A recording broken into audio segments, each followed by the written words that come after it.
Hey, what's up, guys? Welcome back to Guys of Magic. This is Hunter, David, and Shane. Say what up, boys. Yo, what's going on? What up, nerds? We are back this time, January 24th, 2024. We have got another round of Murders at Karlov Manor spoilers for you. That's right, we got even more rares and mythics to talk about. The Precon sets were spoiled today, so you already know we're already getting started on those Precon upgrades. So stay tuned for those. If you haven't already subscribed, I suggest doing so you don't miss out. But let's go ahead and jump into the spoilers I talked about today. This first one is called Improbable Explosion. Improbable Explosion is 2, a blue and a red for a sorcery that says draw 2 cards. Then you may discard 2 cards. When you do, Improbable Explosion deals X damage to each creature where X is the highest mana value among discarded cards. It's pretty cool. A little different. No, you don't have to, but if you do, deal some damage. Mm-hmm. Interesting. Okay.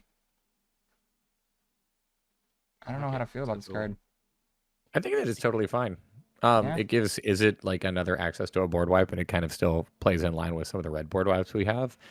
Like chain reaction, except for I guess this one you're going to be discarding a card. So I don't know. It's cool. It's like a neat little effect. You're not necessarily sculpting your hand because you are going to be tempted to pitch something with a high mana value, so you can nuke the board. But I think it's a cool card. I'm here for it. Well, you don't have to, right? Yeah. It could be, what like yeah, it's situational. I like that versatility. Yeah, there is what I was going to say. It is versatile. Yeah. There is that. I do think that this potentially does have some downsides, though. Like if you don't have a very high mana value card in your hand to pitch, you might not be able to clear the board. And then also, like I'm never using this ability to just like do the draw 2 and then try to actually sculpt my hand and like throw away a card that I don't think is all that impactful. Like a low mana value just to like, I don't know, take out my opponent's 1/1 or something. Yeah. I mean, if the 1/1's in the way and you have bigger creatures, then by all means, finish the game, right? Look, I guess that is like super situational. I think that if you are playing this card with that intent, though, you may be playing this card incorrectly. I mean, you could Fair. also just pitch a land if you don't want to deal damage.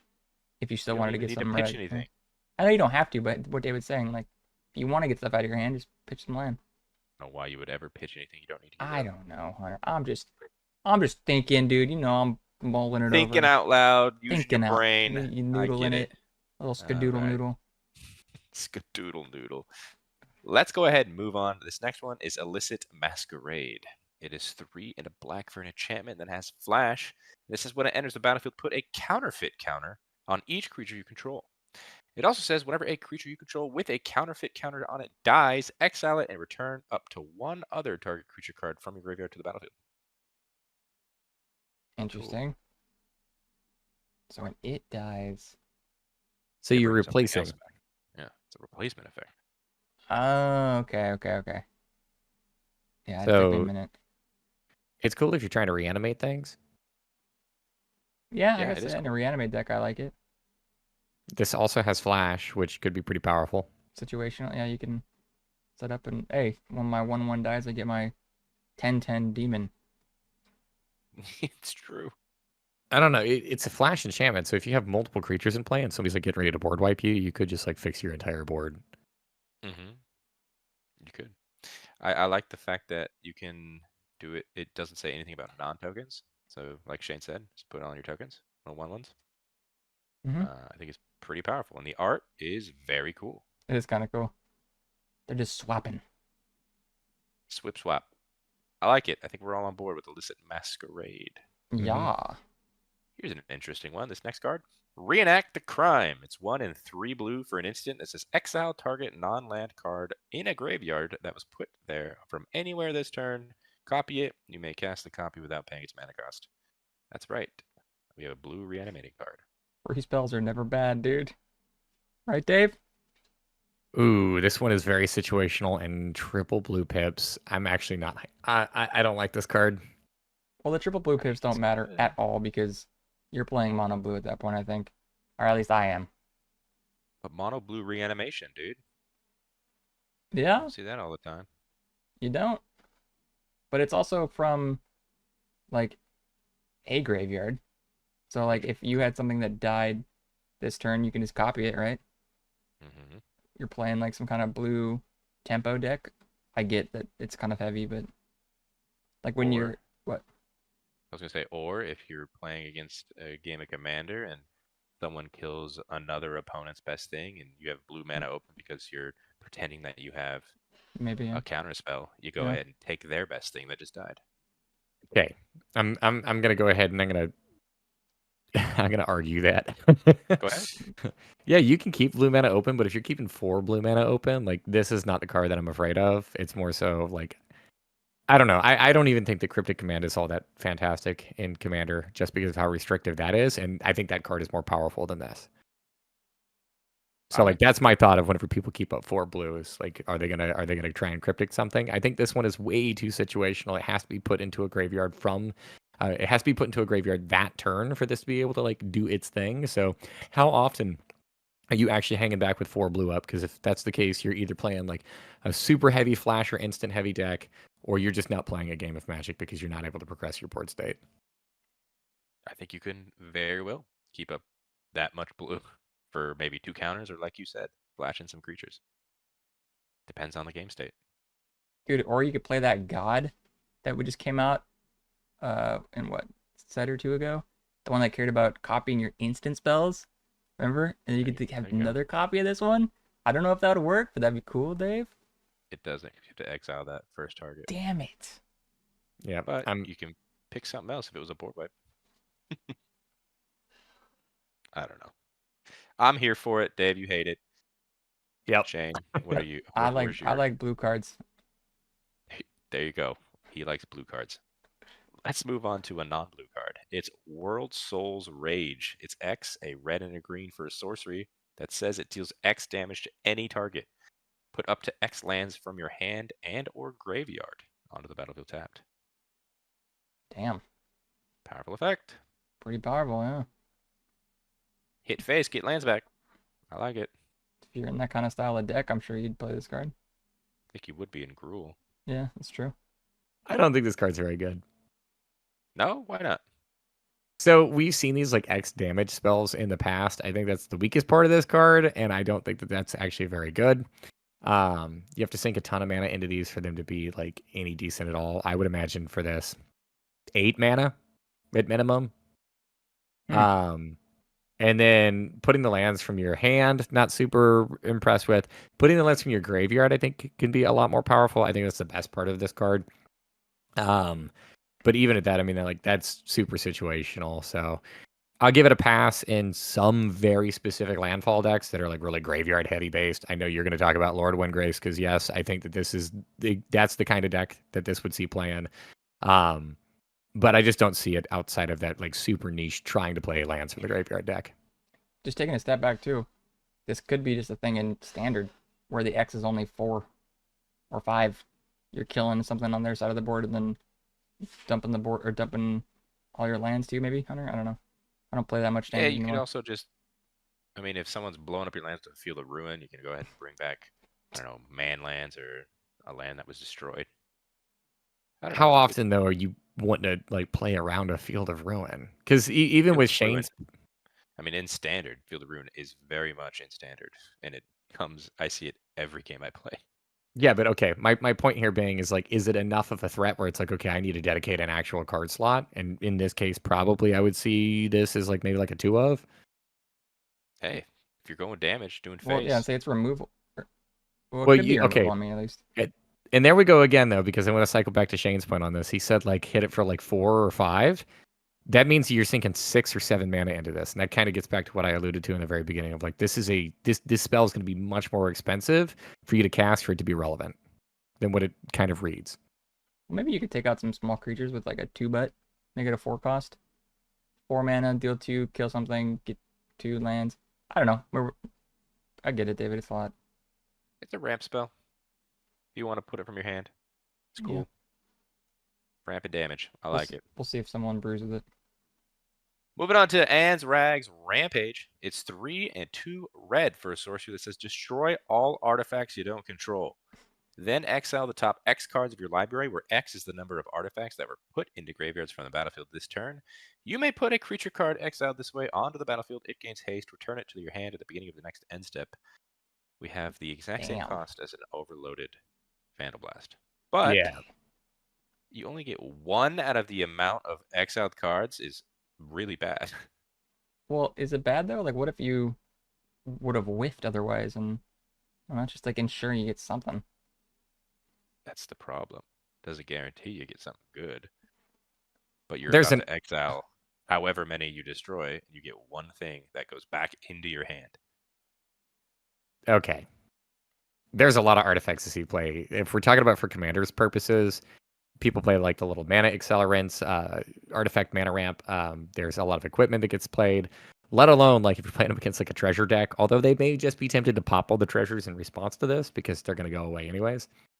But I don't know. I look at this like it's an inflexible Vandal Blast, but with a lot of upside. I don't care if I'm exiling away the top, I don't know, 15 cards of my library. That wasn't meant to be.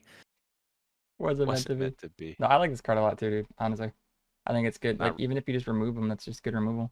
With a little bit I'm upside. not going to run it over Vandal Blast. Okay. I think the only advantage that Vandal Blast has over this is that you can single target for 1.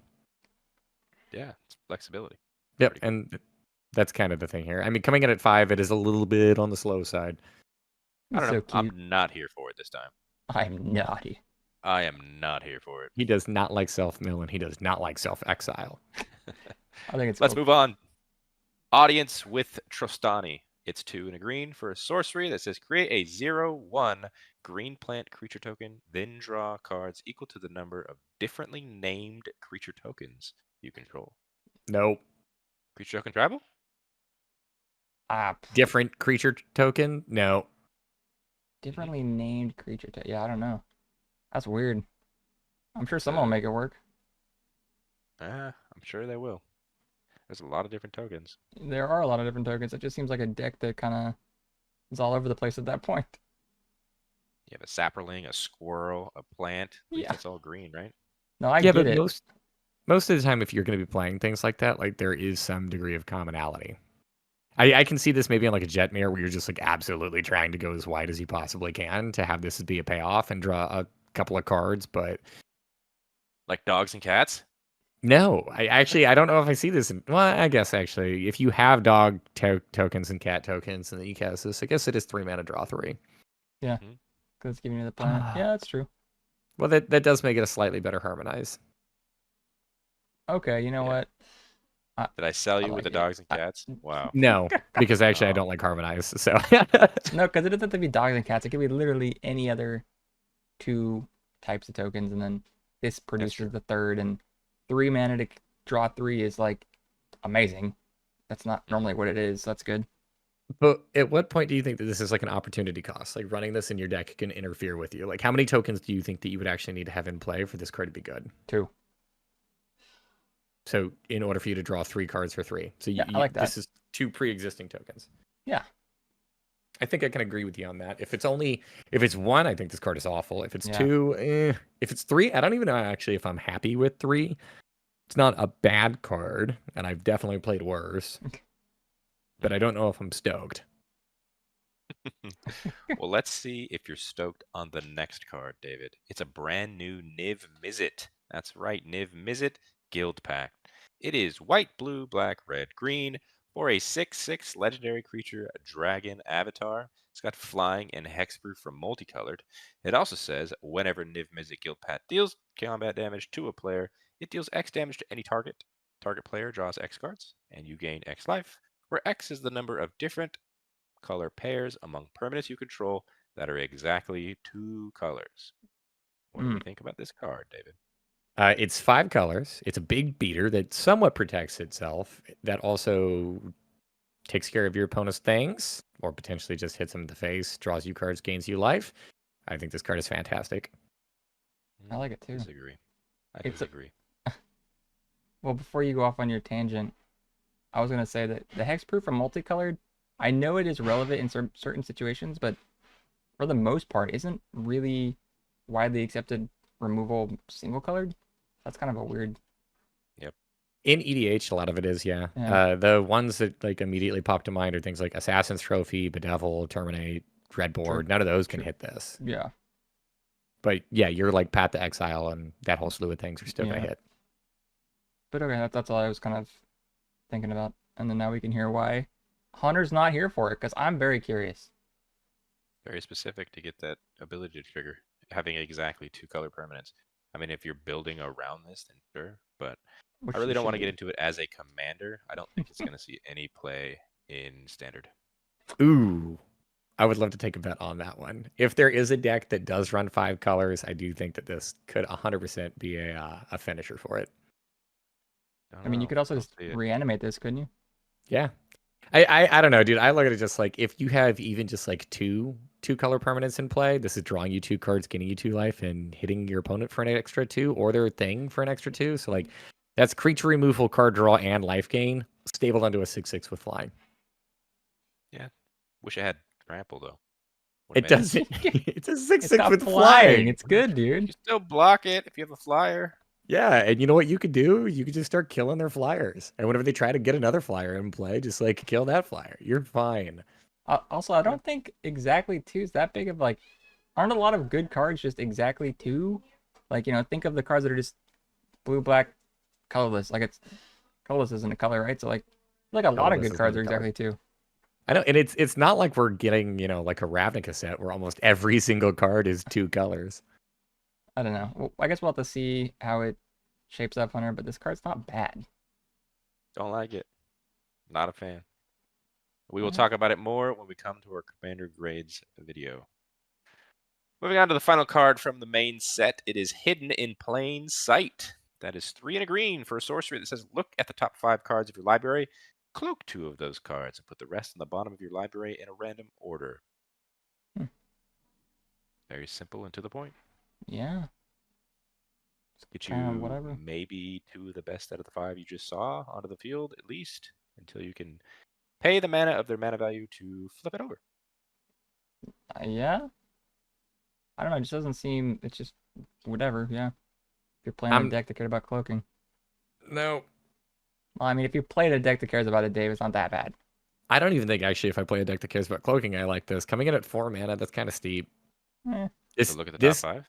Well, yeah, it's like this is the card that I want to like set up my game plan for, and turn 4 I'm not setting up. Turn 4 in mono green, you might be. And It'll be turn 2 in mono green. You mean? yeah, I was gonna say you got to ramp up with that, but like, how many little mana dorks are you dropping turn 1 in standard? There's a One. couple right now because of dinosaurs, but yeah, it's possible. It just seems like a very meh card. I don't know. I don't know. I like it because you can go ahead and get. You're basically setting up your next turn, right? You go get something that you can cast next turn, right there on the field already. Just flip it over.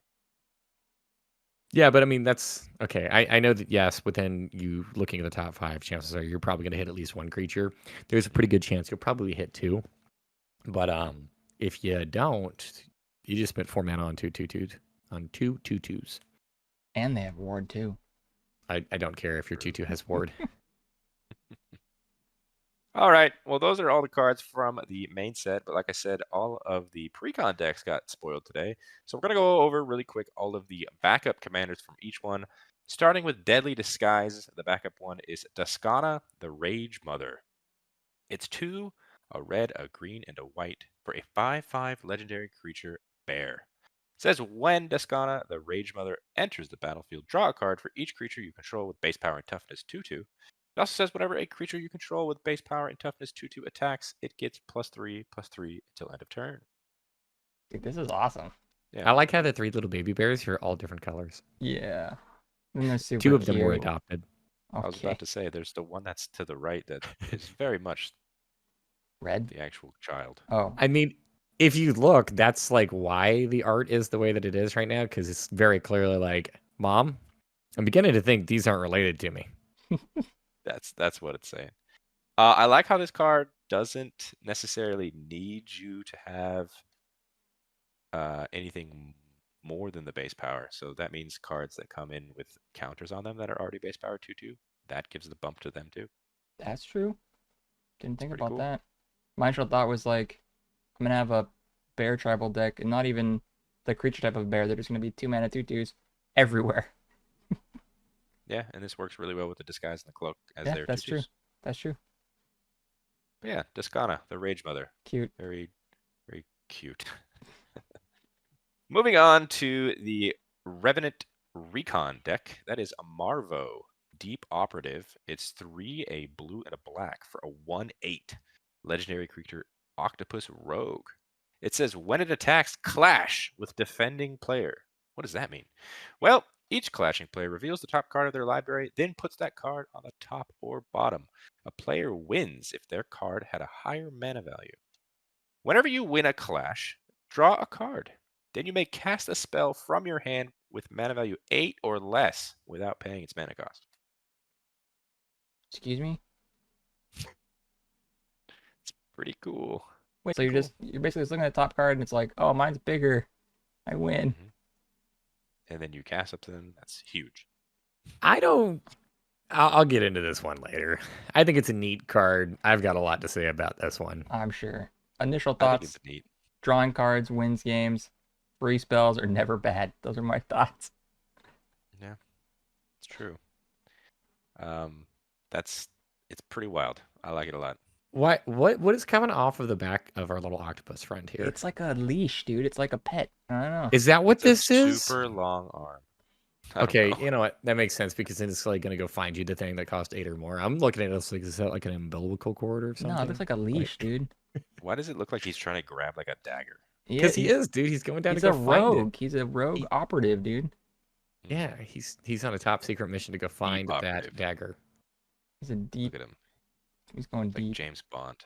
I'm pretty sure that dagger actually is a callback to something. That looks like a card I've seen before. Yeah, it's a knife. Comment down below to let us know if that's a Let us know callback to what something. that knife is, dude. Moving on to the backup of Blame Game. It is Feather, Radiant Arbiter. It's a red and 2 white for a 4/3 legendary creature angel. It's got flying and lifelink. And it says whenever you cast a non-creature spell that targets only Feather, you may choose any number of other creatures that spell could target and pay 2 for each of those creatures. If you do, for each of those creatures, copy that spell. The copy targets that creature. So it's similar to Zada, but not Zada, and also kind of like Ivy, right, Shane? Yeah. I think they figured out that both of those cards are strong because you don't have to do anything extra. It just happens. This one's like, nope. Cough up some more mana.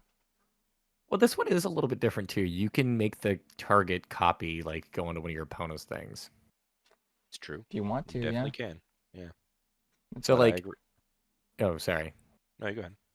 I was gonna say the like little goading enchantments. So they're in this precon, but like they're meant to work with Feather, where it's like you target Feather, and then because like goading doesn't matter, it's your creature, and then you're gonna like put the enchantment on one of your opponent's things. Yeah. So now Feather is getting a bump because most of them increase power and toughness, and now you're goading one of your opponent's things, so it's like it's extra beneficial for you. That's true. And it is a 3-mana 4/3 flying lifelink. Yeah, it's got pretty good stats. It's not bad for 3 mana, you know? 3 mana, not a big deal, yeah. I do like the other cards you mentioned, First Hunter, but I can see why this would be decent. But so I mean, hey, it's a cheap upfront cost because you're going to be casting and paying extra. Yeah. Let's move on to the Deep Clue Sea. That's why we're going back underwater, and no, we're not, because we're talking about Sophia, Dogged Detective.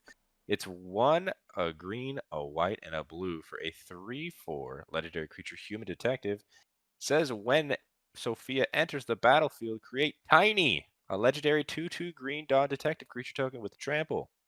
It also has another ability to pay 1, sacrifice an artifact token, put a +1/+1 counter on each dog you control. And another ability which says whenever a dog you control deals combat damage to a player, create a food token, then investigate. So Too it's bad this Scooby-Doo, isn't right? Naya. Scooby-Doo, yeah. What about Naya? I said too Because bad this isn't Naya. Yeah, because it would fit nicely in the new Dogs and Cats deck by Hmm. Ren and Siri. But it is not Naya. Someone didn't think that through very well. I Oh, think they probably did thought think that through through. purposely. Yeah, exactly. What do you think they're staring at here? Because like you can see a big hand, and I'm assuming that's a big head. The shadow in the background. That's something not good. Not I mean, good. the dog's Got terrified. a great point. Yeah. It's true. What's the- Also, I just want to say, this is in the Deep Clue Sea deck. Why? Because it cares about clues. And they're deep. Is it in the sea? And the monster they're I- looking at came from the sea. I mean, they see a monster. All They right. do We cracked see the a case, guys. monster. Proud of you. Yeah, I just don't, for like lore's sake, I would expect another like fish animal. Yeah, like why does it care about dogs? Are we gonna find a bunch of dogs in this precon? What? Like what the hell? Slow down. You mean to tell me that dogs can't be fish animals? I'm telling you Sorry, right now, human detectives and dogs are not fish. they're not fish. You know. They're friends. Or All right, fine. Vidalfin. What's a seal? It's a mammal. You got me there, Dave. A mammal of the Just sea. a water dog. Okay. But we will talk about all 4 of those cards as potential commanders when we do our commander grades videos for those precons. And also, once again, be on the lookout for the precon upgrades. But before we wrap up here, let's go around the table, talk about what our favorite card was today. Shane, we will start with you. What? Yeah, I don't know. I kind of like the Reenact the Crime, Hunter. I get that it's 3 blue pips, but it's blue and it does the things that I like to do. Yeah, for sure. How about you, David? What was your favorite today? You know what? I'm gonna go with the big kingpin himself. I'm gonna go with Niv-Mizzet. Mizzet. That's a Alright. good one. I'm going to go with card number 1 we talked about today. I like Improbable Explosion. I like the Nice. flexibility there. Pretty Nice. cool. Comment down below telling us what your favorite card that we talked about today was. Let us know. Always interested to hear what you guys got to say. Hit that like button. Subscribe to the channel if you haven't done so already. Follow us on our Instagram, especially at Guys at Magic, because not only do we post all of the rares and mythics we talked about today, we post all of the commons and uncommons as they come out from the set. So yeah, follow us there. Also, in the description, you'll find links to our Twitter and our TikTok. That is at Guys at Magic for those as well. And you see on the screen right now, we have a Patreon. So thank you all to those on the screen. Those are all of our Patreon followers. Big thanks to all of you. If you wanted to join them, check the link for extra content. And until the next video, hope you guys have a great rest of your day. Peace. Later. Bye-bye.